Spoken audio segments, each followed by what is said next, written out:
Sintayong belajar soal Islam setelah jadi pelatih timnas Indonesia. Ini penyebabnya. Sintayong yang mengaku belajar budaya Islam saat diwawancara eksklusif oleh media asal Korea Selatan, Sportal Korea, pada awal Februari 2020.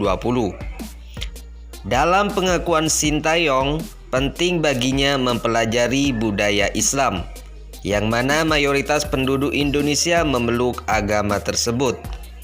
Hal itu dimaksudkan supaya Sintayong yang dapat menyusun program latihan yang tidak berbenturan dengan waktu ibadah para pemain timnas Indonesia. Sintayong pun menghormati keputusan pemain yang memilih menjalankan sholat 5 waktu yang tak lama setelah azan berkumandang. Sejak awal, saya mencoba memahami budaya Islam. Ada seorang dokter di Jakarta yang merupakan penganut agama Islam.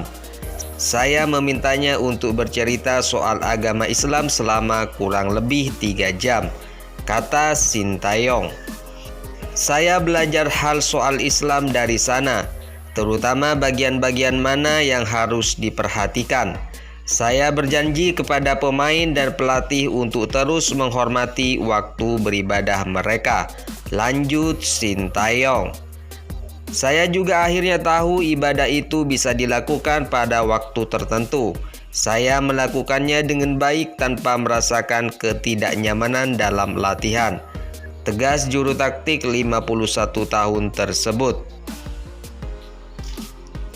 Setelah 2 tahun membesut timnas Indonesia, Sintayong mengenal betul budaya dan karakter orang tanah air.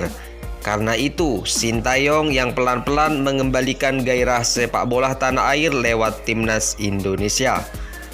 Terbaru, Sintayong membawa timnas Indonesia finish sebagai runner-up Piala AFF 2020, meski hanya mengandalkan pemain-pemain muda. Selanjutnya, Sintayong bakal kembali berjuang memperebutkan trofi. Pada 14 hingga 26 Februari 2022, Sintayong memimpin skuad timnas Indonesia di Piala AFF U23 2022. Gelar juara praktis dibidik. Selain diperkuat 8 pemain jebolan Piala AFF 2020, timnas Indonesia U23 juga datang dengan status juara bertahan. Di Piala AFF U23 2022, timnas Indonesia tergabung di grup B bersama Malaysia, Myanmar, dan Laos. Hanya juara grup yang dipastikan lolos ke semifinal Piala AFF U23 2022.